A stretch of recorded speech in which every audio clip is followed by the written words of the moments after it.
Hallelujah. ಈ ತಿಂಗಳಿಗೆ ಕೊಡಲ್ಪಟ್ಟಂತ ವಾಗ್ದಾನ ಏನಾಗಿದೆ ಅಂತಂದ್ರೆ ತಡವಾದರೂ ಏನಾಗುತ್ತದೆ. ಹಲ್ಲೆಲೂಯಾ.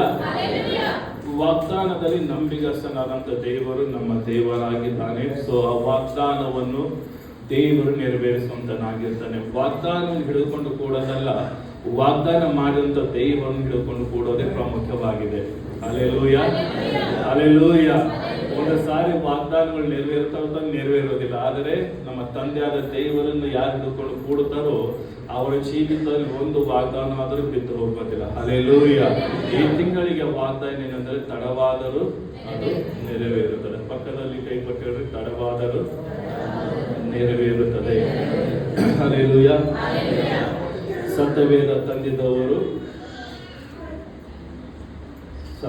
ತಂದಿದ್ದವರು ಪೌಲನ್ ಬರೆದಂತ ಮೊದಲನೇ ಕೊರಿಂಥದವರಂತ ಪತ್ರಿಕೆ, ಮೊದಲನೇ ಕೊರಿಂಥದವರಿಗೆ 2ನೇ ಅಧ್ಯಾಯ ಅದರ 9ನೇ ವಚನ.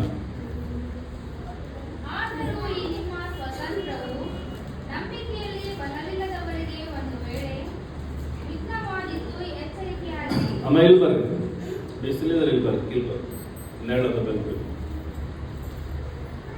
ಮೊದಲನೇ ಕೊರಿಂಥ 2ನೇ ಅಧ್ಯಾಯ 9ನೇ ವಚನ.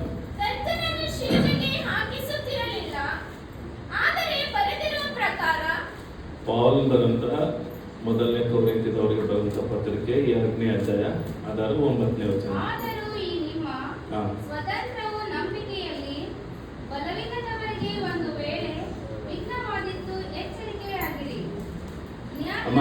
ಆದರೆ ಬರೆದಿರುವ ಪ್ರಕಾರ ದೇವರು ತನ್ನನ್ನು ಪ್ರೀತಿಸುವವರಿಗಾಗಿ ಸಿದ್ಧ ಮಾಡಿರುವಂತದ್ದೆಲ್ಲವನ್ನು ಕಣ್ಣು ಕಾಣಲಿಲ್ಲ, ಕಿವಿ ಕೇಳಲಿಲ್ಲ, ಅದರ ಭಾವನೆಯು ಮನುಷ್ಯನ ಹೃದಯದಲ್ಲಿ ಹುಟ್ಟಲಿಲ್ಲ.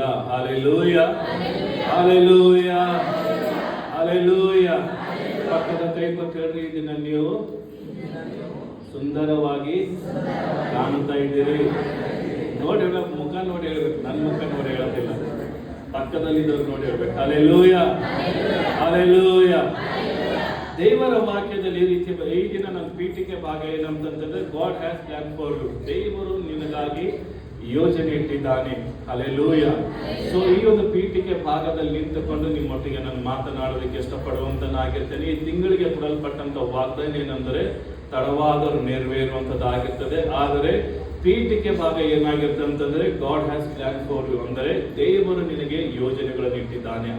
ದೇವರು ನಿನಗಾಗಿ ಆಲೋಚನೆ ಮಾಡುವಂತನಾಗಿದ್ದಾನೆ ಎಂಬುದಾಗಿ ಈ ದಿನ ನನ್ನ ಪೀಠಿಕೆ ಭಾಗವಾಗಿರುವಂತದ್ದಾಗಿರ್ತದೆ. ದೇವರ ವಾಕ್ಯದಲ್ಲಿ ನಾವು ಈ ರೀತಿ ಓದಿದೆ ಏನು ಅಂತಂದ್ರೆ, ಆದರೆ ಬರೆದಿರುವ ಪ್ರಕಾರ ದೇವರು ತನ್ನನ್ನು ಪ್ರೀತಿಸುವವರಿಗಾಗಿ ಸಿದ್ಧ ಮಾಡಿರುವಂತದ್ದೆಲ್ಲವನ್ನು ಕಣ್ಣು ಕಾಣಲಿಲ್ಲ, ಕಿವಿ ಕೇಳಲಿಲ್ಲ, ಅದರ ಭಾವನೆಯು ಮನುಷ್ಯನ ಹೃದಯದಲ್ಲಿ ಹುಟ್ಟಲಿಲ್ಲ ಎಂಬುದಾಗಿ ದೇವರ ವಾಕ್ಯ ಹೇಳುವಂತದ್ದಾಗಿರ್ತದೆ. ಇಲ್ಲಿ ಪೌಲನು ಕೊರಿಂಥ ಸಭೆದವರಿಗೆ ಬರೆಯುವುದಕ್ಕೆ ಕಾರಣ ಏನಂತಂದರೆ, ಅಲ್ಲಿ ಆ ಸಭೆಗಳಲ್ಲಿ ಹಲವಾರು ಜನರು ದೇವರು ನಿಮ್ಗೆ ಆಶೀರ್ವಾದವನ್ನು ಮಾಡಿದ್ದಾನೆ, ಆಶೀರ್ವಾದಗಳಲ್ಲಿ ನಡೆಯುತ್ತಿದ್ದೀರಿ ಎಂಬುದಾಗಿ ಹೇಳಿದಾಗ ಆ ಸಭೆಗಿಂತ ಜನರು ಅವಿಶ್ವಾಸಿಗಳ ಹಾಗೆ ನಡೆಯುವಂತರಾಗಿದ್ದರು ಪ್ರಾರಂಭದಲ್ಲಿ. ಈಗ ಪೌಲನ್ ಹೇಳ್ತಾನೆ ಏನಂತಂದ್ರೆ, ದೇವರು ನಮಗಾಗಿ ಎಲ್ಲವನ್ನು ಸಿದ್ಧ ಮಾಡಿಟ್ಟಿದ್ದಾನೆ. ಅಂದರೆ ಯಾವ್ಯಾವ ಆಶೀರ್ವಾದಗಳು ನಮ್ಮ ಜೀವಿತಕ್ಕೆ ಬೇಕು, ಯಾವ್ಯಾವ ಬಿಡುಗಡೆ ನಮ್ಮ ಜೀವಿತಕ್ಕೆ ಬೇಕು, ಯಾವ್ಯಾವ ಒಂದು ಪರಿಹಾರ ನಮ್ಮ ಜೀವಿತಕ್ಕೆ ಬೇಕು, ಆ ದೇವರು ಎಲ್ಲವನ್ನು ಕೂಡಿಟ್ಟಿದ್ದಾನೆಂಬುದಾಗಿ ವಾಕ್ಯದ ಒಂದು ಪ್ರಮಾಣವಾಗಿರುವಂತದ್ದಾಗಿರ್ತದೆ. ಈಗ ದೇವರು ನಮಗಾಗಿ ಮಾಡಿಟ್ಟಂತ ಎಲ್ಲ ಮೇಲಾದ ಕಾರ್ಯಗಳನ್ನು ನೋಡುವುದಕ್ಕೆ ನಮಗೆ ಕಣ್ಣು ಕಾಣಲಿಲ್ಲ, ಕಿವಿ ಕೇಳಿಲ್ಲ, ನಮ್ಮ ಮನಸ್ಸು ಕೂಡ ಊಹಿಸಲಿಲ್ಲ ಎಂಬುದಾಗಿ ದೇವರ ವಾಕ್ಯ ಹೇಳುವಂತದ್ದಾಗಿರ್ತದೆ. ಈಗ ಯೇಸು ಸ್ವಾಮಿ ಶಿಲ್ಪೆ ಮೇಲೆ ಸಾಯಲ್ಪಟ್ಟಿದ್ದಾಗ ಒಂದು ಮಾತನ್ನು ಹೇಳ್ತಾನೆ ಏನಂತ, 7 ಮಾತುಗಳಲ್ಲಿ ಯೇಸು ಸ್ವಾಮಿ ಒಂದು ಮಾತನಾಡ್ತಾನೆ ಏನಂತಂದ್ರೆ, ಎಲ್ಲವೂ ತೀರಿತ್ತು ಎಂಬುದಾಗಿ ಹೇಳ್ತಾನೆ. ಅಂದ್ರೆ ಲೋಕದ ಸಕಲ ವಿಧವಾದ ಶಾಪಗಳು, ರೋಗಗಳು, ಲೋಕದ ಎಲ್ಲಾ ಒಂದು ಬಂಧನಗಳು ಯೇಸು ಸ್ವಾಮಿ ತನ್ನ ಮೇಲೆ ಹೊತ್ತುಕೊಂಡು ಈಗ ನಂಬುವವರಿಗೆ ಎಲ್ಲ ಆಶೀರ್ವಾದಗಳನ್ನು ಶಿಲ್ಬೆ ಮೇಲೆ ಆತನು ದೊರಕಿಸಿ ಕೊಟ್ಟಿದ್ದಾನೆ ಎಂಬುದಾಗಿ ದೇವರ ವಾಕ್ಯ ನಮಗೆ ಹೇಳುವಂತದ್ದಾಗಿರ್ತದೆ. ಅದಕ್ಕಾಗಿ ಪೌಲನ್ ಹೇಳ್ತಾನೆ ಏನಂತ, ದೇವರು ವಚನ ಹೇಳ್ತದೆ ನೋಡ್ರಿ ಏನಂತಂದ್ರೆ, ದೇವರು ತನ್ನನ್ನು ಪ್ರೀತಿಸುವವರಿಗಾಗಿ, ಅಂದರೆ ಯಾವ ವ್ಯಕ್ತಿ ದೇವರನ್ನು ಪ್ರೀತಿಸುವಂತನಾಗಿರ್ತಾನೋ ಅಂತವರಿಗಾಗಿ ದೇವರ ಆಶೀರ್ವಾದಗಳು ಸಿದ್ಧ ಮಾಡಿಟ್ಟಿದ್ದಾನೆ. ಕಣ್ಣು ಕಾಣಲಿಲ್ಲ, ಕಿವಿ ಕೇಳಲಿಲ್ಲ, ಅದರ ಮನಸ್ಸು ಕೂಡ ಊಹಿಸಲಿಲ್ಲ ಎಂಬುದಾಗಿ ದೇವರ ವಚನ ಹೇಳುವಂತದ್ದಾಗಿರ್ತದೆ. ಈಗ ಇಲ್ಲಿ ಯಾರಾದರೂ ದೇವರನ್ನು ಪ್ರೀತಿಸುವರಾಗಿರುವುದಾದರೆ ನಿಮಗಾಗಿ ಎಲ್ಲ ಆಶೀರ್ವಾದಗಳು ಸಿದ್ಧವಾಗಿದೆ. ಇಲ್ಲಿ ಯಾರಾದರೂ ದೇವರನ್ನು ಪ್ರೀತಿಸುವುದಾದರೆ ಎಲ್ಲ ಆಶೀರ್ವಾದಗಳು ನಿಮಗೋಸ್ಕರ ಸಿದ್ಧವಾಗಿದೆ. ಆಶೀರ್ವಾದಗಳು ಪಡೆದುಕೊಳ್ಳಬೇಕು ಹೇಗೆ ಅಂತಂದ್ರೆ ಪ್ರಾರ್ಥನೆಯನ್ನು ಮಾಡಿ ಅದನ್ನು ಪಡೆದುಕೊಳ್ಳುವಂತರಾಗಿರ್ಬೇಕು. ಈಗ ಉದಾಹರಣೆಗಾಗಿ ಒಂದು ಹೋಟೆಲ್ ಹೊಸಬೆ ಆಗಿದಾಗ ನಾವು ಹೋಟೆಲ್ ಹೋಗ್ತೇವೆ. ಹೋಟೆಲ್ ಹೋಗಿದಾಗ ಏನ್ ಮಾಡ್ತಾರೆ ಅಂದ್ರೆ ಊಟ ಕೊಡ್ತಾರೆ, ಬಿರಿಯಾನಿ ಏನು ನಮ್ಗೆ ಏನ್ ಬೇಕು ಅದನ್ನ ಹೋಗಿ ಏನ್ ಮಾಡ್ತೇವೆ, ಊಟ ಮಾಡಿ ದುಡ್ಡು ಕೊಟ್ಟಿನೋ ಬರುವಂತರಾಗಿರ್ತೇವೆ. ಅದೇ ರೀತಿಯಾಗಿ ನಿನಗೆ ದೇವರೆಲ್ಲ ಆಶೀರ್ವಾದಗಳನ್ನು ಸಿದ್ಧ ಮಾಡಿಟ್ಟಿದ್ದೇನೆ. ರೆಡಿಮೇಡ್ ಆಶೀರ್ವಾದಗಳನ್ನು ದೇವರಿಗೆ ಸಿದ್ಧ ಮಾಡಿಟ್ಟಿದ್ದಾನೆ. ಅಶೋಕನಿಗೆ ಯಾವ ಆಶೀರ್ವಾದ ಬೇಕೆಂಬುದಾಗಿ ದೇವರಿಗೆ ಚೆನ್ನಾಗಿ ಗೊತ್ತು. ಆ ಆಶೀರ್ವಾದ ಅವರಿಗೋಸ್ಕರ ಸಿದ್ಧ ಮಾಡಿಟ್ಟಿದ್ದಾರೆ. ಸಚಿನಿಗೆ ಯಾವ ಆಶೀರ್ವಾದ ಬೇಕೆಂಬುದಾಗಿ ದೇವರಿಗೆ ಗೊತ್ತು. ಆ ಆಶೀರ್ವಾದ ದೇವರ ಮೇಲೆ ಸಿದ್ಧ ಮಾಡಿಟ್ಟಿದ್ದಾನೆ. ಅದಕ್ಕಾಗಿ ನೀನು ಮಾಡಬೇಕಾದ ಒಂದು ಕಾರ್ಯ ಏನಂತಂದ್ರೆ ದೇವರ ಎಲ್ಲ ಆಶೀರ್ವಾದಗಳು ನನಗೋಸ್ಕರ ಸಿದ್ಧ ಮಾಡಿಟ್ಟಿದ್ದಾನೆ ಎಂಬುದನ್ನು ನಂಬಿ ಪ್ರಾರ್ಥನೆ ಮಾಡಿ ಅದನ್ನು ಹೊಂದಿಕೊಳ್ಳುವಂತರಾಗಿರಬೇಕು. ಈಗ ದೇವರ ವಚನದಲ್ಲಿ ನಾವು ಈ ರೀತಿ ಗಮನಿಸುತ್ತೇವೆ. ನ್ಯಾಯಸ್ಥಾಪಕರ ಪುಸ್ತಕದಲ್ಲಿ ಅದರ 11ನೇ 32ನೇ ವಚನದಲ್ಲಿ ಈ ರೀತಿಯ ನೋಡುತ್ತೇವೆ ಏನಂತಂದ್ರೆ, ಯೆಫ್ತಾಹನು ಅಮ್ಮೋನಿಯರಿಗೆ ವಿರುದ್ಧವಾಗಿ ಯುದ್ಧಕ್ಕೆ ಹೋಗಲು ಯೆಹೋವನು ಅವರನ್ನು ಅವನ ಕೈಗೆ ಒಪ್ಪಿಸಿದನು ಎಂಬುದಾಗಿ ದೇವರ ವಾಕ್ಯ ಹೇಳುವಂತದ್ದಾಗಿರ್ತದೆ. ಈ ನ್ಯಾಯಸ್ಥಾಪಕರ ಪುಸ್ತಕದಲ್ಲಿ ನಾವು ಸ್ಪಷ್ಟವಾಗಿ ಗಮನಿಸ್ತೇವೆ ಏನಂತಂದ್ರೆ 11ನೇ ಅಧ್ಯಾಯದಲ್ಲಿ 32ನೇ ವಚನದಲ್ಲಿ ಈ ರೀತಿ ಗಮನಿಸ್ತೇವೆ ಏನಂತಂದ್ರೆ, ಇಲ್ಲಿ ಒಬ್ಬ ವ್ಯಕ್ತಿ ಇದ್ದಾನೆ ಯೆಫ್ತಾಹನವನು. ಅವನು ಅಮ್ಮೋನಿಯರಿಗೆ ವಿರುದ್ಧವಾಗಿ ಯುದ್ಧಕ್ಕೆ ಹೋಗಲು ಯೆಹೋವನು ಅವರನ್ನು ಯೆಫ್ತಾಹನ ಕೈಗೆ ಕೊಟ್ಟಿದನೆಂಬುದಾಗಿ ದೇವರ ವಾಕ್ಯ ಹೇಳುವಂತದ್ದಾಗಿರ್ತದೆ. ಇಲ್ಲಿ ನಾವು ಇದರ ಒಂದು ಬ್ಯಾಕ್ ಗ್ರೌಂಡ್ ನೋಡಿಕೊಳ್ಳುವುದಾದ್ರೆ, ಇದರ ಚರಿತ್ರೆ ನೋಡಿಕೊಳ್ಳುವುದಾದರೆ ದೇವರ ವಾಕ್ಯ 11ನೇ ಅಧ್ಯಾಯದ ಈ ನ್ಯಾಯಸ್ಥಾಪಕರ 11ನೇ ಅಧ್ಯಾಯದ 1ನೇ ವಚನ ಹಿಡಿಕೊಂಡು 32ನೇ ವಚನವರೆಗೂ ಇಲ್ಲಿ ಈ ರೀತಿಯ ಬರೆಯಲ್ಪಟ್ಟಿದೆ. ಏನಂತಂದ್ರೆ, ಈ ಯೆಫ್ತಾಹನ ತಂದೆ ಯಾರಾಗಿರ್ತಾರೆ, ಗಿಲ್ಯಾದಿನ ಒಬ್ಬ ವ್ಯಕ್ತಿ ಆಗಿರ್ತಾನೆ. ಈ ಗಿಲ್ಯಾದಿನ ಏನ್ ಮಾಡ್ತಾನೆ ಅಂತಂದ್ರೆ ಒಬ್ಬ ವೇಶ್ಯೆ ಹತ್ರ ಹೋಗಿ ಅವನ ಜೊತೆ ಕೂಡಿ ಈ ಯೆಫ್ತಾಹನನ್ನು ಅವನು ಏನ್ ಮಾಡ್ತಾನೆ, ಪಡೆದುಕೊಳ್ಳುವಂತನಾಗಿರ್ತಾನೆ. ಈಗ ನಂತರ ಇವನು ತಿರುಗಿ ಮದುವೆ ಕೂಡ ಮಾಡಿಕೊಳ್ತಾನೆ. ಮದುವೆ ಮಾಡಿಕೊಂಡ ನಂತರ ನಡೆಯುವಂತ ಒಂದು ಕಾರ್ಯ ಏನಂತಂದ್ರೆ, ಅವನಿಗೆ ಅವನ ಹೆಂಡತಿಯ ಮುಖಾಂತರ ಹಲವಾರು ಜನ ಮಕ್ಕಳು ಹುಟ್ಟುತ್ತವೆ. ಮತ್ತೆ ವೇಶ್ಯೆಯಿಂದ ಇವನು ಯೆಫ್ತಾಹನ ಹುಟ್ಟುವಂತನಾಗಿರ್ತಾನೆ. ಯೆಫ್ತಾಹನ ಹುಟ್ಟಿದಾಗ ಈಗ ದೇವರ ವಾಕ್ಯ ಹೇಳ್ತದೆ ಏನಂತಂದ್ರೆ, ಅವನ ಸಹೋದರರು ಏನ್ ಮಾಡ್ತಾರೆ ಅಂತಂದ್ರೆ, ಇವರು ಬೆಳೆಯುತ್ತಾ ಬರುವಾಗ ಅವರ ಸಹೋದರರು ಅಂದರೆ ಯೆಫ್ತಾಹನ ತಮ್ಮಂದಿರ ಅಣ್ಣಂದಿರು ಏನ್ ಮಾಡ್ತಾರೆ ಅಂತಂದ್ರೆ, ಇವನನ್ನು ಎಷ್ಟು ಮಾತ್ರ ಪ್ರೀತಿಸೋದಿಲ್ಲ. ಇವನನ್ನು ಪ್ರೀತಿಸದೆ ಹೋದಾಗ ಕಾರ್ಯಗಳು ಹೇಗೆ ಸಂಭವಿಸ್ತದೆ ಅಂತಂದ್ರೆ, ಯಾವ ರೀತಿ ಬೆಳೆಯುತ್ತಾ ಬರ್ತಾರೋ ಆ ರೀತಿ ಬೆಳೀತಾ ಬಂದ ಹಾಗೆಲ್ಲ ಏನಾಗ್ತದೆ ಅಂತಂದ್ರೆ ಇವನನ್ನು ತಿರಸ್ಕಾರ ಮನೋಭಾವನೆಯಿಂದ ನೋಡುವಂತರಾಗಿರ್ತಾರೆ ಕುಟುಂಬದಲ್ಲಿ. ದೇವರ ವಾಕ್ಯ ಹೇಳ್ತದೆ, ಒಂದಾನೊಂದು ದಿವಸಗಳಲ್ಲಿ ಇವರೆಲ್ಲರೂ ಯೌವನ ಪ್ರಾಯದಲ್ಲಿ ಬಂದಿದಾಗ ಇವನ ಸಹೋದರರು ಏನ್ ಮಾಡ್ತಾರೆ ಅಂತಂದ್ರೆ, ನಮ್ಮನ್ನು ಬಿಟ್ಟು ನೀನು ದೂರ ಹೋಗು ಎಂಬುದಾಗಿ ಹೇಳುವಂತರಾಗಿರ್ತಾರೆ. ನಮ್ಮನ್ನು ಬಿಟ್ಟು, ನಮ್ಮ ಪಟ್ಟಣವನ್ನು ಬಿಟ್ಟು, ನಮ್ಮ ಕುಟುಂಬವನ್ನು ಬಿಟ್ಟು ನೀನು ದೂರ ಹೋಗು. ನೀನು ವೈಶ್ಯಲ್ಲಿ ಹುಟ್ಟಿದಂತ ಒಬ್ಬ ಮಗನಾಗಿದೆಯಾ, ನೀನು ಸೂಳೆಯಲ್ಲಿ ಹುಟ್ಟಿದಂತ ಒಬ್ಬ ಸಂತಾನವಾಗಿದೆ ಎಂಬುದಾಗಿ ಹೇಳಿ ಅವನನ್ನು ಏನ್ ಮಾಡ್ತಾರೆ ಅಂತಂದ್ರೆ ಅವನನ್ನು ತಿರಸ್ಕರಿಸಿ ಅವರ ಕುಟುಂಬದಿಂದ ಓಡಿಸುತ್ತಾರೆ. ಈಗ ದೇವರ ವಾಕ್ಯ ಹೇಳ್ತದೆ, ಇವನನ್ನು ಮನೆಯಿಂದ ಹೊರಗಡೆ ಹಾಕುತ್ತಿರುವಾಗ ಅವ್ರು ಹೇಳ್ತಾರೆ ಏನಂತಂದ್ರೆ, ನಮ್ಮ ತಂದೆ ಸ್ವಾಸ್ಥ್ಯದಿಂದ, ನಮ್ಮ ತಂದೆಯ ಒಂದು ಆಸ್ತಿಯಿಂದ ನಿನಗೆ ಏನು ಕೂಡ ಕೊಡುವುದಿಲ್ಲ ಎಂಬುದಾಗಿ ಹೇಳಿ ಅವನನ್ನು ಏನ್ ಮಾಡ್ತಾರೆ ಅಂತಂದ್ರೆ ಅವನನ್ನು ಅವರ ಕುಟುಂಬದಿಂದ ದೂರ ಕಳಿಸುತ್ತಾರೆ. ಹಲ್ಲೆಲೂಯಾ. ವಾಕ್ಯ ಹೇಳುತ್ತದೆ ಏನಂತಂದ್ರೆ, ದೇವರು ಇವನ ಮೇಲೆ ಒಂದು ದೊಡ್ಡದಾದ ಯೋಜನೆ ಇಟ್ಟಿದ್ದನು. ಇಲ್ಲಿ ಕೂತಿದಂತ ಪ್ರತಿಯೊಬ್ಬ ವ್ಯಕ್ತಿಗಳ ಮೇಲೆ ದೇವರು ದೊಡ್ಡದಾದ ಯೋಜನೆ ಇಟ್ಟಿದ್ದಾನೆ. ನಿಮಗಾಗಿ ದೇವರು ಆತನ ಒಂದು ಆಲೋಚನೆ ಇಟ್ಟಿದ್ದಾನೆ, ಪ್ಲಾನ್ಗಳನ್ನು ಇಟ್ಟಿದ್ದಾನೆ, ಯೋಜನೆಗಳನ್ನು ಇಟ್ಟಿದ್ದಾನೆ. ಈಗ ದೇವರ ವಾಕ್ಯ ಹೇಳ್ತದೆ, ಚಿಕ್ಕವನಿಂದ ಇವನು ಬೆಳೀತಾ ಬರುವಾಗ ತಂದೆ ಕೈಯನ್ನು ಹಿಡಿದು ತಂದೆ ಪ್ರೀತಿಸಿದನು. ತಂದೆ ತಂದೆಯ ಕೈ ಹಿಡಿದು ಈತನು ನಡೆಯುವಂತ ಒಬ್ಬ ವ್ಯಕ್ತಿ ಆಗಿರ್ತಾನೆ. ಆದ್ರೆ ಒಂದು ಸಮಯ ಬರ್ತದೆ, ಆ ಸಮಯದಲ್ಲಿ ಏನಾಗ್ತದೆ ಅಂತ ತಂದೆ ಕೂಡ ಇವನನ್ನು ತಿರಸ್ಕರಿಸುತ್ತಾನೆ. ತಂದೆ ಕೂಡ ಅವನನ್ನು ತನ್ನಿಂದ ದೂರ ಮಾಡುವಂತನಾಗಿರ್ತಾನೆ.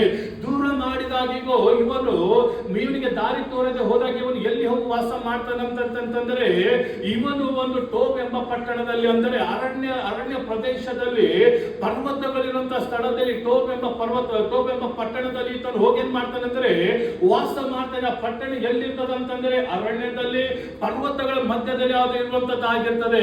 ಸೊ ಈತನು ಏನ್ ಮಾಡ್ತಾನಂತಂದ್ರೆ ಈತನು ಹೋಗಿ ಆ ಸ್ಥಳದಲ್ಲಿ ವಾಸವಾಗಿದ್ದಾಗ ಈತನು ಹಲವಾರು ವರ್ಷಗಳ ಕಾಲ ಈತನು ವಾಸ ಮಾಡ್ತಾನೆ.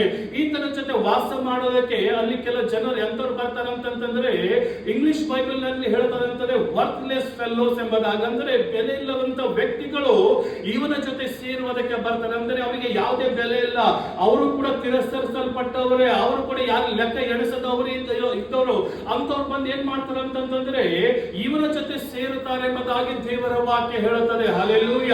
ಇವನ ಜೊತೆ ಸೇರಿದಾಗ ದೇವರ ವಾಕ್ಯ ಹೇಳ್ತದೆ, ಯಾವಾಗ ಈತನು ಮನೆಯಿಂದ ಹೊರಗೆ ಆದನು, ಯಾವಾಗ ಅವನು ತಂದೆಯಿಂದ ದೂರ ಹೋದನು, ಈತನು ಟೋಬ್ ಎಂಬ ಪಟ್ಟಣ, ಟೋಬ್ ಎಂಬ ಅರಣ್ಯ ಸ್ಥಳದಲ್ಲಿ ಈತನು ಕೂತುಕೊಂಡಿದ್ದಾನೆ. ಕೂತುಕೊಂಡು ಕಣ್ಣೀರೊಟ್ಟಿಗೆ ಈತನು ದೇವರ ಹತ್ತಿರ ಬರ್ತಾ ಇದ್ದಾನೆ. ಈಗ ಕೆಲವು ಸಾರಿ ನಮ್ಮ ಜೀವಿತದ ಕಷ್ಟಗಳು ಬರ್ತವೆ, ದುಃಖಗಳು ಬರ್ತವೆ, ವೇದನೆಗಳು ಬರ್ತವೆ. ಆ ಕಷ್ಟಗಳು, ವೇದನೆಗಳು, ದುಃಖಗಳು ಯಾಕೆ ಎಂಬುದಾಗಿ ನಾವು ಪ್ರಶ್ನೆ ಕೇಳಬಾರದು. ಈಗ ದುಃಖ, ಕಷ್ಟಗಳು, ವೇದನೆಗಳು ಬಂದಾಗ ತಿಳಿದುಕೊಳ್ಳಬೇಕು, ಏನೋ ಒಂದು ದೊಡ್ಡದಾದ ಯೋಜನೆ ದೇವರು ನಿನಗಾಗಿ ಇಟ್ಟಿದ್ದಾನೆ ಎಂಬುದಾಗಿ.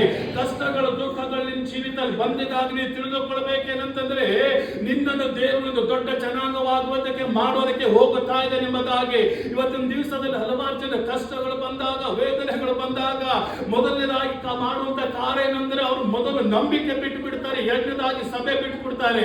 ನಾನು ಹೇಳ್ತೀನಿ ಪ್ರಿಯ ದೇವರ ಮಕ್ಕಳು, ಯಾವಾಗ ನಿಮ್ಮ ಜೀವಿತದ ಕಷ್ಟಗಳು ಬರ್ತಾವೋ ಅವಾಗ ನೀವು ಸಂತೋಷ ಪಡುವವರಾಗಿರ್ಬೇಕು. ಯಾವಾಗ ನಿಮ್ಮ ಜೀವಿತದಲ್ಲಿ ಕೊರತೆಗಳು ಉಂಟಾಗುತ್ತೋ ಅವಾಗ ನೀವು ಮಾಡಬೇಕಾದ ಕಾರ್ಯ ಏನಂತಂದ್ರೆ ದೇವರ ಇದ್ದುಕೊಂಡು ಆನಂದ ಪಡುವಂತರಾಗಿರ್ಬೇಕು. ಈಗ ಕಷ್ಟಗಳು ಬರ್ತಾ ಇದೆ ಅಂದ್ರೆ ತಿಳಿದುಕೊಂಡ್ರೆ ಇನ್ನೊಂದು ಹಂತಕ್ಕೆ ದೇವರು ನಿಮ್ಮನ್ನು ಕರೆದುಕೊಂಡು ಒಯ್ಯುತ್ತಾನೆ. ಈಗ ನಿಮಗೆ ಕಷ್ಟ ಬಂದಿದ್ದಾಗ ನೀವು ತಿಳಿದುಕೊಂಡ್ರೆ ದೇವರು ನಿಮಗಾಗಿ ಅರಣ್ಯದಲ್ಲಿ ಮಾರ್ಗವನ್ನು ಮಾಡುವಂತೆ ಹೋಗುತ್ತಾ ಇದ್ದಾನೆ ಎಂಬುದಾಗಿ ತಿಳಿದುಕೊಳ್ಬೇಕು. ಮರುಭೂಮಿಯಲ್ಲಿ ದೇವರು ನಿಮಗೋಸ್ಕರ ಮಾರ್ಗವನ್ನು ಮಾಡುತ್ತಾನೆ. ಕಷ್ಟ ಬಂದಾಗ ಕಷ್ಟವನ್ನು ನೋಡಿ ಭಯಪಡಬೇಡ್ರಿ, ಅದನ್ನು ಸಂತೋಷದಿಂದ ಸ್ವೀಕರಿಸಿಕೊಳ್ಳ್ರಿ. ಯಾವ ವ್ಯಕ್ತಿ ಸಂತೋಷದಿಂದ ಸ್ವೀಕರಿಸಿಕೊಳ್ಳತಾನಂತಂದ್ರೆ ಯಾವ ವ್ಯಕ್ತಿಯ ಮೇಲೆ, ಯಾವ ವ್ಯಕ್ತಿಗೆ ದೇವರ ಮೇಲೆ ನಂಬಿಕೆ ಇರ್ತದೋ ಆ ವ್ಯಕ್ತಿಯ ಕಷ್ಟವನ್ನು ಸಂತೋಷದಿಂದ ಸ್ವೀಕರಿಸಿ ಅದರಲ್ಲಿ ಆನಂದ ಪಟ್ಟು ಇನ್ನೊಂದು ಹಂತಕ್ಕೆ ಹೋಗೋದಕ್ಕೆ ಅದನ್ನು ಸಿದ್ಧವಾಗುತ್ತಾನೆ. ಈಗ ದೇವರ ವಾಕ್ಯ ಪರ್ವತದಲ್ಲಿ ಅರಣ್ಯದಲ್ಲಿ ಕೂತುಕೊಂಡು ಈತನು ದೇವರ ಹತ್ತಿರ ಸಮೀಪಕ್ಕೆ ಬರ್ತಾನೆ. ದೇವರ ಸಮೀಪಕ್ಕೆ ಬಂದು ದೇವರನ್ನು ಪ್ರೀತಿಸುವಂತನಾಗಿರ್ತಾನೆ. ದೇವರಿಟ್ಟಂತ ನಂಬಿಕೆ ಆತನು ಬಿಟ್ಟು ಬಿಡುವುದಿಲ್ಲ, ದೇವರಿಟ್ಟಂತ ನಿರೀಕ್ಷೆ ಆತನು ಬಿಟ್ಟು ಬಿಡುವುದಿಲ್ಲ. ದೇವರಿಗಾಗಿ ಈತನು ಪ್ರಯಾಸ ಪಡ್ತಾನೆ, ದೇವರಿಟ್ಟುಕೊಂಡು ಸಂತೋಷ ಪಡ್ತಾನೆ. ಎಲ್ಲರೂ ಬಿಟ್ಟು ಹೋದ್ರು ಸಾಕು ದೇವರೇ, ಆದ್ರೆ ನೀ ನನಗೆ ಬೇಕು ದೇವರೇ ಎಂಬುದಾಗಿ ಹೇಳಿ ಈತನು ಒಂದು ನಂಬಿಕೆಯಿಂದ ಅರಣ್ಯದಲ್ಲಿ ವಾಸ ಮಾಡ್ತಾನೆ. ಈಗ ಯಾರ್ಯಾರು ದೇವರ ನಂಬಿದ್ರು ನಾನು ಒಂದು ಮಾತು ಹೇಳ್ತೀನಿ, ಆ ದೇವರು ನಿಮ್ಮನ್ನು ಎಂದಿಗೂ ಕೈ ಬಿಡುವುದಿಲ್ಲ. ಯಾವ ವ್ಯಕ್ತಿಗಳು ದೇವರ ಮೇಲೆ ನಿರೀಕ್ಷೆ ಈ ಸಭೆಗೆ ಬರ್ತಾ ಇದ್ರು, ನಿರೀಕ್ಷೆ ದೇವರ ನಂಬುತ್ತಾ ಇದ್ರು, ನಂಬಿಕೆಯಿಂದ ದೇವರಲ್ಲಿ ಕೂತುಕೊಳ್ಳುತ್ತಾ ಇದ್ರು, ನಿಂತುಕೊಳ್ಳುತ್ತಾ ಇದ್ರು, ಪ್ರಾರ್ಥಿಸ್ತಾ ಇದ್ರು, ಅನ್ಯ ಭಾಷೆಯಲ್ಲಿ ಮಾತನಾಡ್ತಾ ಇದ್ರು, ನಾನು ಹೇಳ್ತೀನಿ ಏನಂತಂದ್ರೆ ಆ ನಂಬಿಕೆ ನಿಮ್ಮನ್ನು ಎಂದಿಗೂ ಕೂಡ ಬಿಟ್ಟು ಹೋಗುವುದಿಲ್ಲ. ಈಗ ದೇವರು ನಿಮ್ಮ ಜೀವಿತದಲ್ಲಿ ವಾಗ್ದಾನ ಮಾಡುವುದಕ್ಕೆ ಸಿದ್ಧವಾಗಿದ್ದಾನೆ. ಆದರೆ ಕೆಲವೊಂದು ಸಾರಿ ತಡವಾಗುತ್ತದೆ, ಆದರೆ ಅದು ನೆರವೇರುವಂತದ್ದಾಗಿರ್ತದೆ. ಈಗ ದೇವರ ವಾಕ್ಯ ಹೇಳ್ತದೆ ಏನಂತಂದ್ರೆ ಅರಣ್ಯದಲ್ಲಿ ಕೂತುಕೊಂಡು ದೇವರಿಗೋಸ್ಕರ ಪ್ರಾರ್ಥಿಸುತ್ತಿರುವಾಗ, ದೇವರ ಇದ್ದುಕೊಂಡು ಜೀವಿಸುತ್ತಿರುವಾಗ ಇವನು ದೇವರ ವಾಕ್ಯ ಹೇಳ್ತದೆ ಏನಂತಂದ್ರೆ ಯಾವ ಜನರು ಇವನನ್ನು ತಿರಸ್ಕರಿಸಿದರೋ, ಯಾವ ಜನರು ಇವನನ್ನು ನೀ ನಮಗೆ ಬೇಡ ಎಂಬುದಾಗಿ ಹೇಳಿದರೋ, ಯಾವ ಜನರು, ಯಾವ ಇಲ್ಲದಿನ ಜನರು ನೀ ನಮ್ಮ ಜೀವಿತದಲ್ಲಿ ಇರಬಾರದು, ನಮ್ಮ ಕಣ್ಣೆದುರಿಗೆ ಇರಬಾರದು, ನೀನು ಕೆಲಸದವನಿಲ್ಲ, ನೀನು ಯಾತಕ್ಕೆ ಬರುವುದಿಲ್ಲ, ನೀನು ವರ್ಕ್ಲೆಸ್ ಫೆಲ್ಲೋ, ನಿನಗೆ ಯಾವುದೇ ಬೆಲೆ ಇಲ್ಲ, ನಮ್ಮಿಂದ ಬಿಟ್ಟು ದೂರ ಹೋಗೆಂಬುದಾಗಿ ಯಾವ ಜನ ಹೇಳಿದರು ಇವತ್ತು ದೇವರ ವಾಕ್ಯ ಹೇಳ್ತದೆ ಅದೇ ಜನ ಅವನ ಹತ್ರ ಹೋಗುತ್ತಾ ಇದ್ದಾರೆ. ಯಾಕೆ ಹೋಗುತ್ತಾ ಇದ್ದಾರೆ ಅಂತಂದ್ರೆ ಹಲ್ಲೆಲೂಯ, ಹಲ್ಲೆಲೂಯ. ಯಾಕೆ ಹೋಗುತ್ತಾ ಇದ್ದಾರೆ ಅಂತಂದ್ರೆ ದೇವರ ವಾಕ್ಯ ಹೇಳ್ತದೆ ಅಮ್ಮೋನಿಯರು ಏನ್ ಮಾಡ್ತಾರೆ ಅಂತಂದ್ರೆ ಈಗ ಇಲ್ಲ ಅಂದ್ರೆ ಇಸ್ರಾಯೇಲರ ವಿರುದ್ಧವಾಗಿ ಯುದ್ಧಕ್ಕೆ ಬರ್ತಾರೆ. Hallelujah, hallelujah, hallelujah. ಇವತ್ತಿನ ಸಂದೇಶ ಬಹಳಷ್ಟು ಕೆಲವರಿಗೆ ಮುಟ್ಟುವಂತದ್ದಾಗಿದೆ. ಹಲ್ಲೆಲೂಯ. ಚೆನ್ನಾಗಿ ಕೇಳಿ, ಯಾರು ಕೂಡ ನಿಮ್ದು ಆಲೋಚನೆ ಅಲ್ಲಿ ಇಲ್ಲಿ ತೆಗೆದುಕೊಂಡು ಹೋಗ್ಬೇಕ್ರಿ. ಹಲ್ಲೆಲೂಯ. ದೇವರ ವಾಕ್ಯ ಹೇಳ್ತದೆ ಏನಂತಂದ್ರೆ, ಈ ಅಮ್ಮೋನಿಯರು ಇವರ ವಿರುದ್ಧವಾಗಿ ಯುದ್ಧಕ್ಕೆ ಬಂದಿದ್ದಾಗ ಈ ಗಿಲ್ಯಾದಿನ ಜನಾಂಗದಲ್ಲಿ ಯಾರು ಕೂಡ ಯುದ್ಧ ಮಾಡುವರಿರಲಿಲ್ಲ. ಹಲ್ಲೆಲೂಯ. ಈ ಯೆಫ್ತಾಯ್ ಎಂಬ ವ್ಯಕ್ತಿ ಎಂತವನಾಗಿದ್ದನು ಅಂತಂದ್ರೆ, ಒಬ್ಬ ರಣರಂಗದ ಶೂರನಾಗಿದ್ದನು, ಒಬ್ಬ ಯುದ್ಧ ಭೂಮಿಯಲ್ಲಿ ನಡೆಯುವಂತ ಒಬ್ಬ ವ್ಯಕ್ತಿಯಾಗಿದ್ದನು. ಅಂದರೆ ಈತನು ಪರಾಕ್ರಮಿಯಾಗಿದ್ದನು. ಈ ಪರಾಕ್ರಮಿಯಾದಂತ ವ್ಯಕ್ತಿಯನ್ನು ಅವ್ರು ಏನ್ ಮಾಡ್ತಾರೆ, ತಿರಸ್ಕರಿಸುತ್ತಾರೆ. ತಿರಸ್ಕರಿಸಿದಾಗ ದೇವರ ವಾಕ್ಯ ಹೇಳ್ತದೆ, ಅಮ್ಮೋನಿಯರು ಅವರ ವಿರುದ್ಧ ಯುದ್ಧಕ್ಕೆ ಹೋಗುತ್ತಾರೆ. ಯುದ್ಧಕ್ಕೆ ಹೋಗಿದಾಗ ಇವರ ಜೊತೆ ಯುದ್ಧ ಮಾಡೋದಕ್ಕೆ ಯಾರು ಇರುವುದಿಲ್ಲ, ಇವರಲ್ಲಿ ಸಂತೈಸೋದಕ್ಕೆ ಯಾರು ಇರುವುದಿಲ್ಲ, ಇವರಲ್ಲಿ ಮುಂದೆ ನಡೆಸೋದಕ್ಕೆ ಯಾರು ಇರುವುದಿಲ್ಲ. ಅವಾಗ ಇವ್ರು ಏನ್ ಮಾಡ್ತಾರೆ ಅಂದ್ರೆ, ಆಲೋಚನೆ ಮಾಡ್ತಾರೆ ಏನಂತಂದ್ರೆ, ಯೆಫ್ತಾಯನು ಟೋಬ್ ಎಂಬ ಪಟ್ಟಣದಲ್ಲಿ ಅರಣ್ಯದಲ್ಲಿ ವಾಸ ಮಾಡ್ತಾ ಇದ್ದಾನೆ, ಅವನ ಹತ್ರ ಹೋಗಿ ನಾವು ಸಹಾಯ ಕೇಳೋಣ ಎಂಬುದಾಗಿ ಅವರು ಹೋಗುವಂತರಾಗಿರ್ತಾರೆ. ಈಗ ನಾನು ಹೇಳ್ತೀನಿ ಪ್ರಿಯ ದೇವರ ಮಕ್ಕಳೇ, ಯಾವ ವ್ಯಕ್ತಿಗಳು ನಿಮ್ಮನ್ನು ತಿರಸ್ಕರಿಸಿದರೋ ಅವರೇ ನಿಮ್ಮ ಹತ್ರ ಬರುವುದಕ್ಕೆ ದೇವರು ಕ್ರಿಯೆ ಮಾಡುವಂತನಾಗಿರ್ತಾನೆ.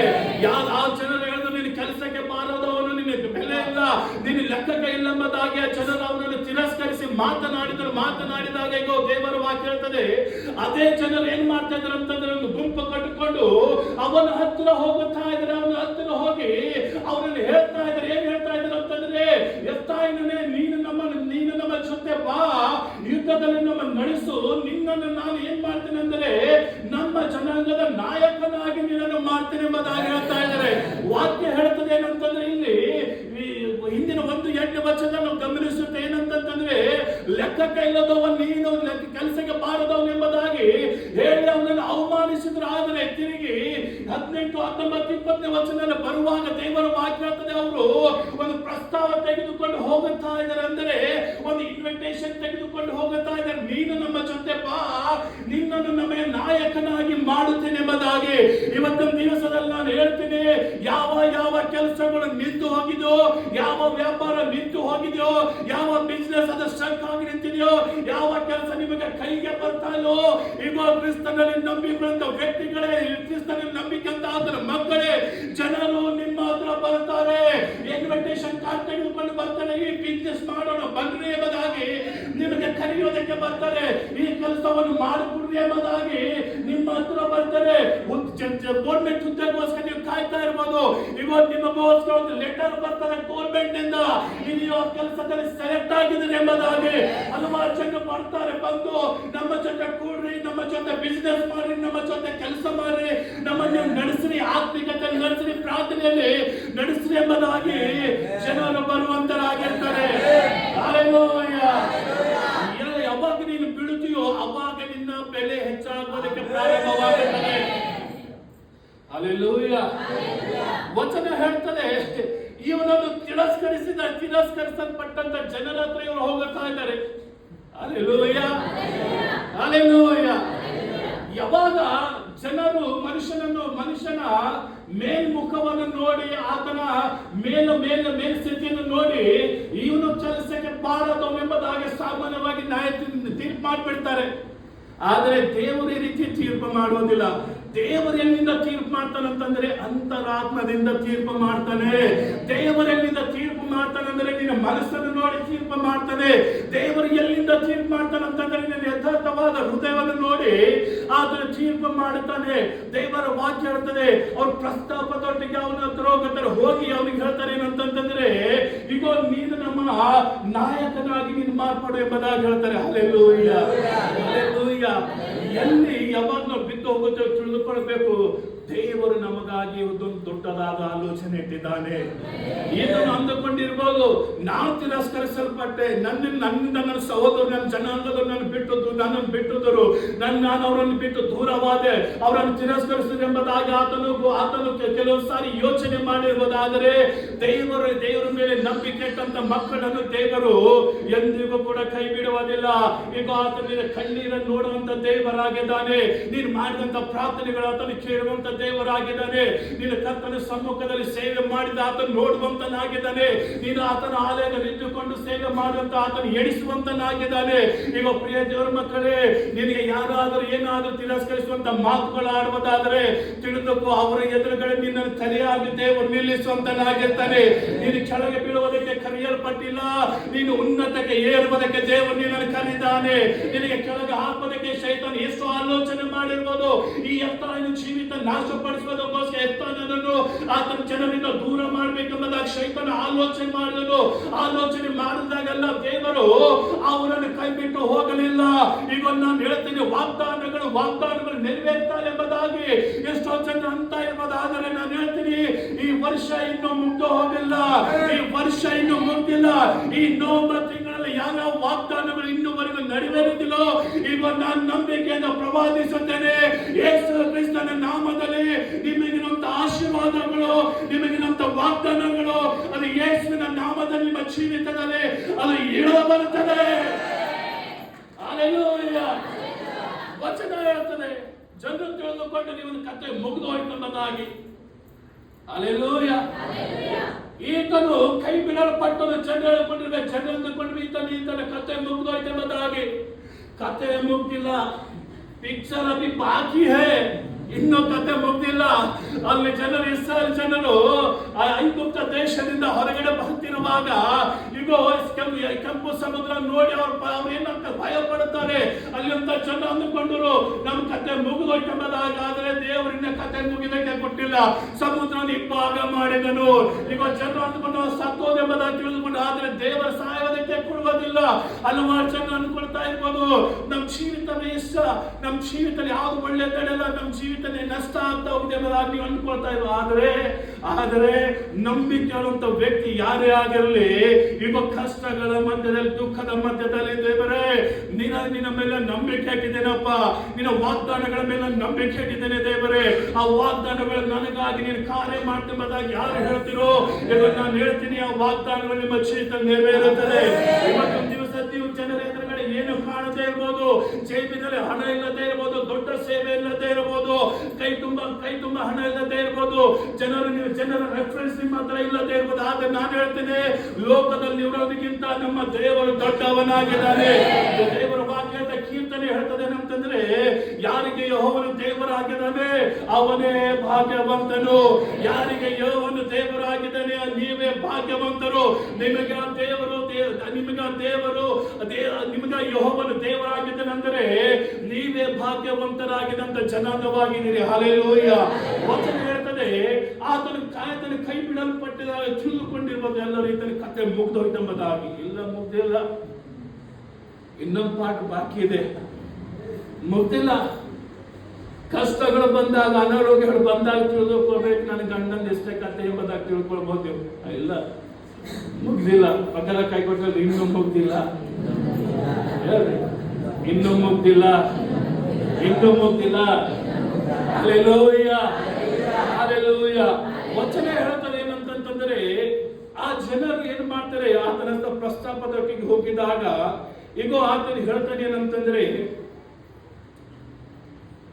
ಯೆಫ್ತಾಯನ ಅಮ್ಮೋನಿಗೆ ವಿರುದ್ಧವಾಗಿ ಯುದ್ಧಕ್ಕೆ ಹೋಗಲು ಯೆಹೋವನು ಅವರನ್ನು ಅವನ ಕೈಗೆ ಒಪ್ಪಿಸಿದನು ಎಂಬುದಾಗಿ ದೇವರ ವಾಕ್ಯ ಹೇಳುತ್ತದೆ.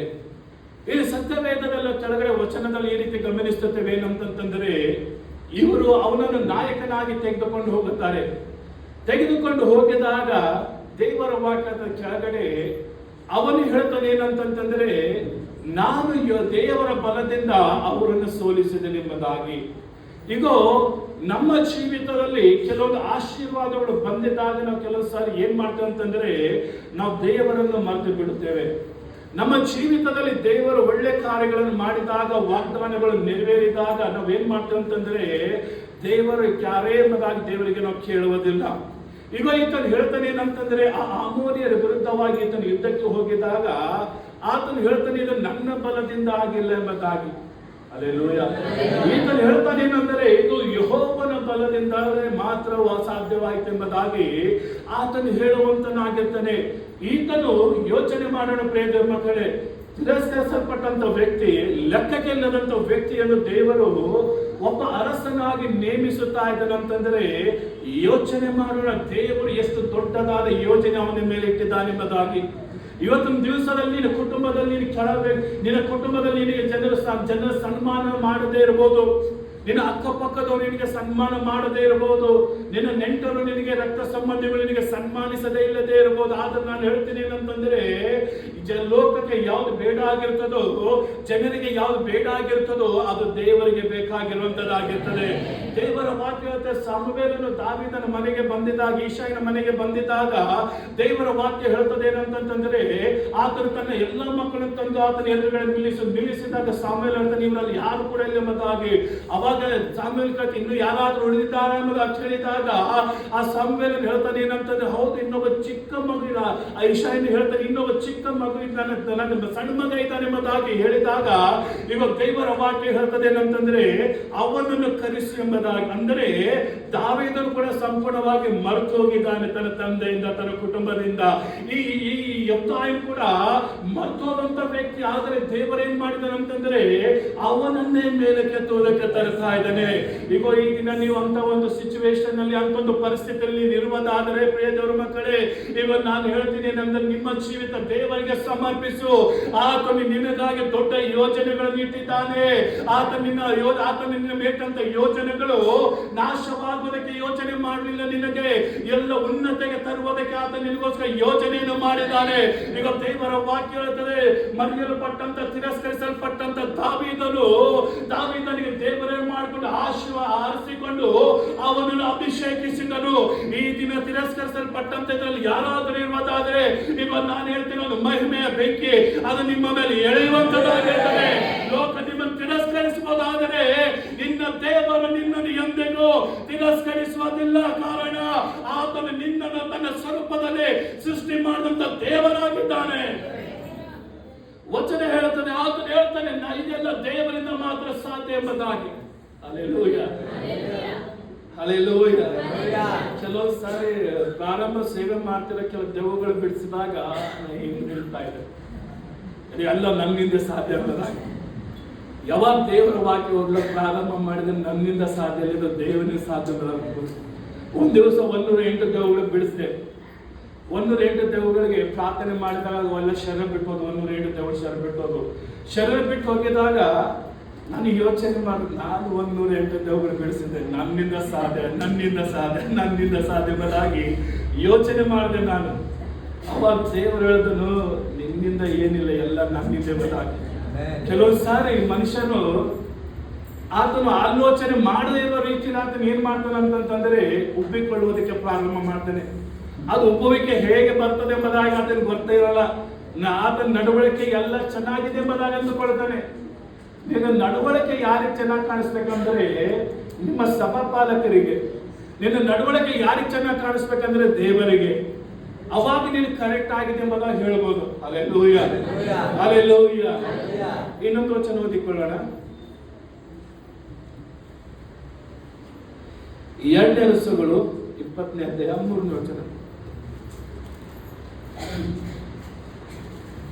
ಯೆಹೋವನೇ, ನಾನು ನಂಬಿಗಸ್ತನಾಗಿಯೂ ಯಥಾರ್ಥಚಿತ್ತನಾಗಿಯೂ ನಿನಗೆ ನಡೆದುಕೊಂಡು ನಿನ್ನ ದೃಷ್ಟಿಯಲ್ಲಿ ಒಳ್ಳೆಯವರಾಗಿದ್ದನು ನೆನಪು ಮಾಡಿದ್ದು ಎಂದು ಪ್ರಾರ್ಥಿಸಿ ಬಹಳವಾಗಿ ಅತ್ತನು. ವಚನ ಹೇಳುತ್ತದೆ, ಇಲ್ಲಿ ಒಬ್ಬ ಅರಸನ ಕುರಿತಾಗಿ ದೇವರ ವಾಕ್ಯ ಹೇಳುತ್ತಾ ಇದೆ.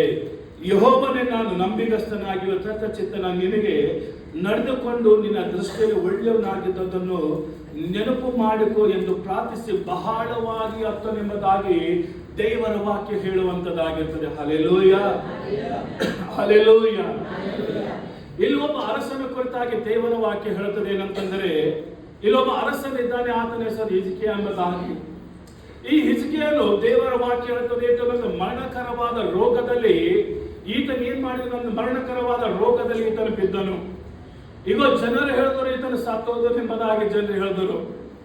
ಜನರು ಹೇಳುವುದು ಈತನು, ಜನರು ಏನೋ ತೀರ್ಪು ಮಾಡಬಹುದು, ಈತನು ಅನಾರೋಗ್ಯದಲ್ಲಿ ಬಿದ್ದಿದ್ದಾನೆ, ಸತ್ತೋಗ್ತಾನೆ ಎಂಬುದಾಗಿ ಜನರು ಹೇಳಬಹುದು. ಆದರೆ ಒಬ್ಬ ಆತ್ಮಿಕವಾದಂತ ವ್ಯಕ್ತಿ, ದೇವರ ಸಮ್ಮುಖದಲ್ಲಿ ಸೇವೆ ಮಾಡುವಂತ ಒಬ್ಬ ವ್ಯಕ್ತಿ ಬಂದು, ಪ್ರವಾದಿಯಾದಂತ ಯೆಶಾಯನು ಬಂದು ಏನ್ ಹೇಳ್ತಾನಂತಂದ್ರೆ, ನೀನು ನಿನ್ನ ಮನೆಯನ್ನು ಸಿದ್ಧಪಡಿಸಿಕೋ, ಅಂದರೆ ನಿನ್ನ ಸಮಾಧಿಯ ಸ್ಥಳ ನೀನು ಸಿದ್ಧ ಮಾಡಿಕೋ ಎಂಬುದಾಗಿ ಹೇಳ್ತಾನೆ. ಹೇಳಿದಾಗ ಅವನು ಅಲ್ಲೇ ಮುರಿದು ಹೋಗುತ್ತಾನೆ. ಹಲ್ಲೆಲೂಯಾ. ನೋಡ್ರಿ, ಅನಾರೋಗ್ಯದಲ್ಲಿದ್ದಾಗ ನಿಮ್ಮ ಮನೆಯಲ್ಲಿ ಇರ್ತಾರೆ ಜನ. ನಿಮ್ಮ ಮನೆಯಲ್ಲಿ ಯಾರಾದ್ರೂ ಮಕ್ಕ ಆಗಲಿ ಹೆಂಡತಿ ಆಗಲಿ ಇರ್ತಾರೆ. ನೀವು ಅನಾರೋಗ್ಯದಲ್ಲಿದ್ದಾಗ ನಿನಗೆ ಏನಾಗಿಲ್ಲಪ್ಪ, ನೀನು ಚೆನ್ನಾಗಿದ್ದಿ, ಸುಮ್ಮನೆ ಸ್ವಲ್ಪ ಏನಾದರೂ ಅನಾರೋಗ್ಯ ಇದಿರ್ಬೇಕಂತ ಹೇಳಿದಾಗ ನಾವು ಅವಾಗ ಏನು ಮಾಡ್ತೇವೆ ಅಂತಂದ್ರೆ ಅವಾಗ ಸುಮ್ಮನೆ ಎಲ್ಲ ಇರ್ಬೋದು ಅಂತ ಅಂತೇವೆ. ಅದೇ ಡಾಕ್ಟರ್ ಹತ್ತಿರ ಹೋಗಿ ತೋರಿಸ್ಕೊಳ್ಳೋಕೆ ಹೋಗಿದ್ದಾಗ ಡಾಕ್ಟರ್ ನಿಮಗೆ ಕ್ಯಾನ್ಸರ್ ಅದ ಅಂತ ಹೇಳಿದಾಗ, ಕ್ಯಾನ್ಸರ್ ಇಲ್ಲದೆ ಇದ್ದಾಗಲೂ ಕ್ಯಾನ್ಸರ್ ಅಂತ ಹೇಳಿದಾಗ ನೀವೇನ್ ಮಾಡ್ತೀರ ಅಂತಂದ್ರೆ ಅಲ್ಲೇ ಎದೆ ಬಡ್ಕೊಂಡು ಸತ್ತು ಹೋಗ್ತಾರೆ. ಅಲ್ಲೆಲ್ಲೂಯ. ಆದರೆ ಇಲ್ಲಿ ದೇವರ ವಾಕ್ಯ ಹೇಳ್ತದೆ ಏನಂತಂದ್ರೆ, ಯೆಶಾಯನು ಪ್ರವಾದಿ ದೇವರ ಸಮ್ಮುಖದಲ್ಲಿ ಸೇವೆ ಮಾಡುತ್ತ ಒಬ್ಬ ಪ್ರವಾದಿ ಬಂದು ಈ ಅರಸನಿಗೆ ಹೇಳ್ತಾನೆ ಏನಂತಂದ್ರೆ, ನೀನು ನಿನ್ನ ಸಮಾಧಿಯನ್ನು ಕಟ್ಟಿಕೋ ಎಂಬುದಾಗಿ ಹೇಳುವಂತನಾಗಿರ್ತಾನೆ. ಹೇಳಿದಾಗ ಈಗ ಅವನು ಮಾಡುವಂತ ಕಾರ್ಯ ಏನು ಅಂತಂದ್ರೆ, ಲೋಕದ ಜನರು ಏನ್ ಹೇಳ್ತಾರೋ ಅದು ಓಕೆ, ಆದರೆ ಪ್ರವಾದಿನೇ ಬಂದು ಈ ರೀತಿ ಹೇಳ್ತಾ ಹೇಳ್ತಾನೆಂಬುದಾಗಿ ತಿಳಿದುಕೊಂಡು ಅವನು ಏನ್ ಮಾಡ್ತಾನೆ ಅಂದ್ರೆ, ವಚನ ಹೇಳ್ತದೆ ಏನಂತಂದ್ರೆ, ಆತನು ದೇವರ ಮನೆ ಕಡೆ ಮುಖವನ್ನು ಮಾಡಿದನು. ಯೆಹೋವನು ನಾನು ನಿನಗೆ ನಂಬಿಗಸ್ತನಾಗಿಯೂ ಯಥಾರ್ಥ ಚಿತ್ತನಾಗಿ ನಿನಗೆ ನಡೆದುಕೊಂಡು ನಿನ್ನ ದೃಷ್ಟಿಯಲ್ಲಿ ಒಳ್ಳೆಯವನಾಗಿದ್ದದನ್ನು ನೆನಪು ಮಾಡಿಕೊ ಎಂದು ಪ್ರಾರ್ಥಿಸಿ ಬಹಳವಾಗಿ ಅತ್ತನು ಎಂಬುದಾಗಿ ದೇವರ ವಾಕ್ಯ ಹೇಳುವಂತದ್ದಾಗಿರ್ತದೆ. ಈಗ ಕೆಲವೊಂದು ಸಾರಿ ನಾವು ದೇವರ ಮಾರ್ಗದಲ್ಲಿ ನಡೀತಾ ಇರ್ತೇವೆ, ಕೆಲವೊಂದು ಸಾರಿ ನಾವು ಆತ್ಮೀಯತೆಯಲ್ಲಿ ಉನ್ನತವಾಗಿ ಬೆಳೆಯೋದಕ್ಕೆ ಬರುತ್ತೇವೆ. ಕೆಲವೊಂದು ಸಾರಿ ನಾವು ಯಾವುದೇ ಪಾಪದ ಜೊತೆ ಯಾವುದೇ ಸಂಬಂಧ ಇಟ್ಟುಕೊಳ್ಳದೆ ದೇವರನ್ನೇ ಸನ್ಮಾನಿಸುತ್ತಾ ದೇವರನ್ನೇ ಮೆಚ್ಚಿಸುತ್ತಾ ನಾವೇನ್ ಮಾಡ್ತೇವೆ, ಜೀವಿಸುವುದಕ್ಕೆ ಪ್ರಾರಂಭ ಮಾಡ್ತೇವೆ. ಆದರೆ ಕೆಲವೊಂದು ಸಾರಿ ಮನುಷ್ಯನಿಗೆ ಹೋರಾಟಗಳು ಬರ್ತವೆ. ಕೆಲವೊಂದು ಸಾರಿ ಮನುಷ್ಯನಿಗೆ ಹೋರಾಟಗಳು ಬಂದಿದ್ದಾಗ ಆ ಹೋರಾಟಗಳ ಮಧ್ಯದಲ್ಲಿ ನಾವು ಯಾವ ರೀತಿಯಾಗಿರ್ಬೇಕಂತಂದ್ರೆ ಸ್ಥಿರವಾಗಿರಬೇಕು. ಈಗ ದೇವರ ವಾಕ್ಯ ಹೇಳ್ತದೆ, ಈ ಎಸ್ಕೇಲ್ ಎಂಬುದು ಈತನು ದೇವರಿಗಾಗಿ ನಿಂತಿದಂತ ವ್ಯಕ್ತಿ, ದೇವರಿಗಾಗಿ ತನ್ನ ಕೆಲಸ ಮಾಡಿದಂತ ವ್ಯಕ್ತಿ, ದೇವರ ವಾಕ್ಯ ಏನ್ ಹೇಳ್ತದೋ ಅದನ್ನು ಮಾಡುವಂತ ವ್ಯಕ್ತಿ ಈತನಾಗಿದ್ದನು, ದೇವರ ಚಿತ್ತ ನೆರವೇರಿಸುವಂತ ವ್ಯಕ್ತಿ ಈತನಾಗಿದ್ದನು. ಈಗ ಯಹೂದ ದೇಶದಲ್ಲಿ ಈತನ ಏನ್ ಮಾಡ್ತಾನಂತ ಎಲ್ಲ ವಿಗ್ರಹಗಳನ್ನು ತೆಗೆದು ಹಾಕುತ್ತಾನೆ. ಯಹೂದ ದೇಶದಲ್ಲಿ ವೈಶ್ಯವಾಟಿಕೆಯನ್ನು ತೆಗೆದು ಹಾಕುತ್ತಾನೆ. ಯಹೂದ ದೇಶದಲ್ಲಿ ದೇವರಿಗೆ ಯಾವ್ದು ಇಷ್ಟ ಇಲ್ಲವೋ ಅದೆಲ್ಲ ತೆಗೆದುಹಾಕಿ ಅಲ್ಲಿಂದ ಜನರಿಗೆ ದೇವರ ಬೋಧನೆಯನ್ನು ಒದಗಿಸಿ ಕೊಡ್ತಾನೆ. ಆದರೂ ಕೂಡ ದೇವರ ವಾಕ್ಯ ಹೇಳ್ತದೆ ಏನಂದ್ರೆ, ಈತನು ಮರಣಕರವಾದ ರೋಗಕ್ಕೆ ತುತ್ತಾಗುತ್ತಾನೆ. ಅಂದರೆ ಈ ಪ್ರಿಯ ದೇವರ ಮಕ್ಕಳ ಒಂದು ಗಮನ ಇಟ್ಟುಕೊಳ್ಬೇಕೇನಂತಂದ್ರೆ, ಕೆಲವೊಂದು ಸಾರಿ ಶೈತಾನ ನಮ್ಮ ವಿರುದ್ಧವಾಗಿ ಎದ್ದು ಬರ್ತಾನೆ. ಕೆಲವೊಂದು ಸಾರಿ ಶೈತಾನ ನಮಗೆ ಶೋಧನೆಯಲ್ಲಿ ಹಾಕಿ ಹೋದಕ್ಕಾಗಿ ಆತನು ಹೋರಾಟ ಮಾಡಿ ನಮ್ಮ ದೇಹದಲ್ಲಿ ಏನಾದರೂ ರೋಗಗಳನ್ನು ತಂದು ಹಾಕುತ್ತಾನೆ. ಆ ರೋಗಗಳು ತಂದು ಹಾಕಿದಾಗ ತಿಳಿದುಕೊಳ್ಳಬೇಕು, ಇದು ದೇವರಿಂದ ಅಲ್ಲ, ಇದು ಲೋಕದಿಂದ ಎಂಬುದಾಗಿ ನೀವು ತಿಳಿದುಕೊಳ್ಳಬೇಕು. ಏನಂತಂದ್ರೆ ದೇವರ ವಾಕ್ಯ ದೇವರು ಏನು ಕೆಟ್ಟದಕ್ಕೆ ದೇವರ ಕೆಟ್ಟದಕ್ಕೆ ಸಂಬಂಧಪಟ್ಟವನಲ್ಲ. ಅಂದರೆ ದೇವರಲ್ಲಿ ಒಂದು ಕೂಡ ಕೆಟ್ಟದಿಲ್ಲ ಎಂಬುದಾಗಿ ದೇವರ ವಾಕ್ಯ ಹೇಳುವಂತದ್ದಾಗಿರ್ತದೆ. ಇಲ್ಲಿ ವಚನ ಹೇಳ್ತದೆ ಏನಂತಂದ್ರೆ, ಹಿಜ್ಕೀಯನು ದೇವರ ಸಮ್ಮುಖ ಇದ್ದುಕೊಂಡು ಇದನ್ನು ಏನ್ ಮಾಡ್ತಾನಂತೆ, ಬಹಳವಾಗಿ ಅತ್ತನು ಎಂಬುದಾಗಿ. ಈಗ ಕಷ್ಟ ಬಂತು. ಈಗ ಆತರ ಯೆಶಾಯ ಪ್ರವಾದಿ ಹೇಳ್ತಾನೆ ಏನಂತಂದ್ರೆ, ಮಗನೇ ನೀನು ಸಾಯುವಂತನಾಗಿದೆ ಎಂಬುದಾಗಿ ಹೇಳಿದಾಗ ಈತನು ಮಾಡಿದ ಒಂದೇ ಒಂದು ಕೆಲಸ ಏನಂತಂದ್ರೆ, ದೇವರ ಕಡೆ ಮುಖ ಮಾಡ್ತಾನೆ. ದೇವರ ಆಲಯ ಕಡೆ ಮುಖವನ್ನು ಮಾಡಿ ಈತ ದೇವರ ಸಮ್ಮುಖದಲ್ಲಿ ಮರೆಯಿಡೋದಕ್ಕೆ ಪ್ರಾರಂಭ ಮಾಡ್ತಾ ಇದ್ದೇನೆ. ದೇವರೇ, ನಾನು ನಿನ್ನ ಕಣ್ಣಿನಲ್ಲಿ ಯಥಾರ್ಥನಾಗಿದ್ದೆ, ನಿನ್ನ ಚಿತ್ತವನ್ನು ನೆರವೇರಿಸುವಂತ ವ್ಯಕ್ತಿಯಾಗಿದೆ, ನಾನು ನಂಬಿಗಸ್ತನಾಗಿದೆ. ದೇವರೇ, ನಾನು ಮಾಡಿದಂತೆಲ್ಲ ಕಾರ್ಯಗಳು ನೆನಪಿಗೆ ತಂದುಕೋ ಎಂಬುದಾಗಿ ಹೇಳಿದಾಗ ದೇವರ ವಾಕ್ಯ ಹೇಳ್ತದೆ ಏನಂತಂದ್ರೆ, ಯಾವ ಪ್ರವಾದಿ ಮರಣದ ವಾರ್ತೆಯನ್ನು ತಂದಿದ್ದನೋ ಅದೇ ಪ್ರವಾದಿ ತಿರುಗಿ ಬಂದು ಹೇಳ್ತಾ ಇದ್ದೇನೆ ಅಂತಂದ್ರೆ, ಇನ್ನು ನೀನು ಸಾಯುವುದಿಲ್ಲ ಎಂಬುದಾಗಿ.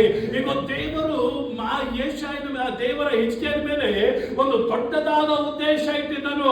ಆ ದೊಡ್ಡ ಉದ್ದೇಶವನ್ನು ನಾಶ ಮಾಡುವುದಕ್ಕೆ ಆ ಶೈತಾನ ಆತನಿಗೆ ಅನಾರೋಗ್ಯ ತಂದಾಕಿದನು. ಇವತ್ತಿನ ದಿವಸದಲ್ಲಿ ನಿನ್ನ ಜೀವಿತದಲ್ಲಿ ದೊಡ್ಡದಾದ ಯೋಜನೆ ದೇವರು ಇಟ್ಟಿದಾಗ, ದೊಡ್ಡದಾದ ದೇವರ ಉದ್ದೇಶ ನಿನ್ನಲ್ಲಿ ಹುಟ್ಟಿದಾಗ ನೀನು ತಿಳಿದುಕೊಂಡು ನಿನ್ನ ಜೀವಿತದಲ್ಲಿ ಶೋಧನೆಗಳು ಎಷ್ಟು ಸುಲಭವಾಗಿ ಬರ್ತವೆ, ನಿನಗೆ ಅನಾರೋಗ್ಯಗಳು ಸುಲಭವಾಗಿ ಬರ್ತಾ. ಆದರೆ ಯಾವ ವ್ಯಕ್ತಿ ದೇವರಲ್ಲಿ ಸ್ಥಿರವಾಗಿ ನಿಲ್ಲುತ್ತಾನೋ ಅವನ ಮರಣಕರವಾದ ರೋಗದಿಂದ ಹೊರಗೆ ಬರುತ್ತಾನೆ. ಈಗ ದೇವರ ವಾಕ್ಯ ಹೇಳ್ತದೆ ಏನಂತಂದ್ರೆ, ಈತನು ದೇವರ ಸಮ್ಮುಖದಲ್ಲಿ ಪ್ರಾರ್ಥಿಸುತ್ತಿರುವಾಗಲೇ ಯೆಶಾಯ ಪ್ರವಾದಿ ತಿರುಗಿ ಬಂದು ಹೇಳ್ತಾನೆ ಏನಂತಂದ್ರೆ, ಇದಕ್ಕೆ ಅರಸನೇ, ಇನ್ನು ಮುಂದೆ ನೀನು ಸಾಯುವುದಿಲ್ಲ, ತಿರುಗಿ 15 ವರ್ಷ ನೀನು ಬದುಕುತ್ತೀಯ. ಇವನ್ ನಾನು ಹೇಳ್ತೀನಿ, ಯಾರಾದ್ರೂ ಭಯದಲ್ಲಿ ಸ್ಥಳದಲ್ಲಿ ಕೂತಿಕೊಂಡಿರಬಹುದು. ನಾವು ಅನಾರೋಗ್ಯದಲ್ಲಿದ್ದೇವೆ, ನನ್ನ ಕುಟುಂಬ ಅನಾರೋಗ್ಯದಲ್ಲಿದೆ, ನನ್ನ ಗಂಡನ ಅನಾರೋಗ್ಯದಲ್ಲಿದ್ದಾನೆ, ನನ್ನ ಮಗನ ಅನಾರೋಗ್ಯದಲ್ಲಿದ್ದಾನೆ, ನನ್ನ ಕುಟುಂಬದಲ್ಲಿ ನನ್ನ ತಂದೆ ತಾಯಿಗಳ ಅನಾರೋಗ್ಯದಲ್ಲಿದ್ದಾರೆ ಎಂಬುದಾಗಿ ನೀನು ಈಗ ಯೋಚನೆ ಮಾಡ್ತಾ ಇರ್ಬೋದು ಪ್ರಿಯ ದೇವರ ಮಕ್ಕಳು, ನಾನು ಹೇಳ್ತೀನಿ, ದೇವರು ಎಂದಿಗೂ ಕಟ್ಟದನ್ನು ಮಾಡುವುದಕ್ಕೆ ಹೋಗುವುದಿಲ್ಲ. ವಾಕ್ಯ ಹೇಳ್ತದೆ ಏನಂತಂದ್ರೆ, ತಂದೆಯಾದ ದೇವರು ತಿರುಗಿ 15 ವರ್ಷಗಳ ಕಾಲ ಅದರ ಜೀವಿತದಲ್ಲಿ ಜೀವ ಆಯುಷ್ಯವನ್ನು ಆಡ್ ಮಾಡಿದನೆಂಬುದಾಗಿ. ಈಗ ನಾನು ಹೇಳ್ತೀನಿ, ಯಾರು ಇವತ್ತಿನ ದಿವಸದ ಅನಾರೋಗ್ಯ ಎಂಬ ಭಯದಲ್ಲಿ ಇರುವುದಾದರೆ ಆ ಯೆಹೋವ ರಾಫನನ್ನು ನೆನಪಿಗೆ ತಂದುಕೋ. ಈಗ ನೀನು ಅನಾರೋಗ್ಯದಲ್ಲಿ ಇರುವುದಾದರೆ ಆರೋಗ್ಯದಾಯಕನನ್ನು ನೆನಪಿಗೆ ತಂದುಕೋ. ದೇವರ ವಾಕ್ಯ ಹೇಳ್ತದೆ, ಆತನ ಬಾಸುಂಡೆಗಳ ಮುಖಾಂತರ ನೀವು ಸೌಖ್ಯವಾಗಿದ್ದೀರಿ. ಆ ಲೋಕದಲ್ಲಿಂತ ವೈದ್ಯರಿಗಿಂತಲೂ ನಮ್ಮ ದೇವರು ಧನ ವೈದ್ಯನಾಗಿದ್ದಾನೆ. ಮನುಷ್ಯರಿಗೆ ಯಾವ ಅಸಾಧ್ಯವಾಗಿದೆಯೋ ಅದು ದೇವರಿಗೆ ಸಾಧ್ಯವಾಗಿದೆ. ಈಗ ದೇವರ ವಾಕ್ಯ ಹೇಳ್ತದೆ ಏನಂತಂದರೆ, ಈತನು ಸಾಯುವಂತ ಪರಿಸ್ಥಿತಿಯಲ್ಲಿ ಇದ್ದಾಗ ದೇವರ ಕೇವಲ ಒಂದು ಮಾತು ಅವನನ್ನು ಸೌಖ್ಯಪಡಿಸಿತು. ಇವತ್ತಿನ ದಿವಸದಲ್ಲಿ ಯಾರಾದರೂ ಅನಾರೋಗ್ಯದಲ್ಲಿ ಇರುವುದಾದರೆ ಈ ಸತ್ಯವೇದವನ್ನು ಓದಿರಿ. ದೇವರ ಒಂದು ಮಾತು ನಿಮ್ಮ ಜೀವಿತವನ್ನು ಬದಲಾಯಿಸುವಂತದ್ದಾಗಿರ್ತದೆ. ಈಗ ನೀನು ತೀರಾ ಅನಾರೋಗ್ಯದಲ್ಲಿದೆಯಾ, ಭಯದಲ್ಲಿದೆಯಾ, ಆದರೆ ಈ ಸತ್ಯವೇದದಿಂದ ಒಂದೊಂದು ವಾಕ್ಯ ನೀನು ಓದುವುದಾದ್ರೆ, ಈಗ ನಾನು ಹೇಳ್ತೀನಿ, ಈ ದೇವರ ವಾಕ್ಯ ನಿನ್ನ ಜೀವಿತವನ್ನು ಬದಲಾಯಿಸಿ ನಿನ್ನ ಜೀವಿತವನ್ನು ರೂಪಿಸುವಂತದ್ದಾಗಿರ್ತದೆ. ಈಗ ನೀನು ಅನಾರೋಗ್ಯದಲ್ಲಿರುವುದಾದ್ರೆ ಅನಾರೋಗ್ಯದಲ್ಲಿರುವಾಗಲಿಗೆ ದೇವರಿಗೆ ಸ್ತೋತ್ರ ಮಾಡು. ಆ ದೇವರು ನಿನ್ನನ್ನು ಏನ್ ಮಾಡ್ತಾರೆ, ಫಲದಿಂದ ತುಂಬಿಸುತ್ತಾನೆ.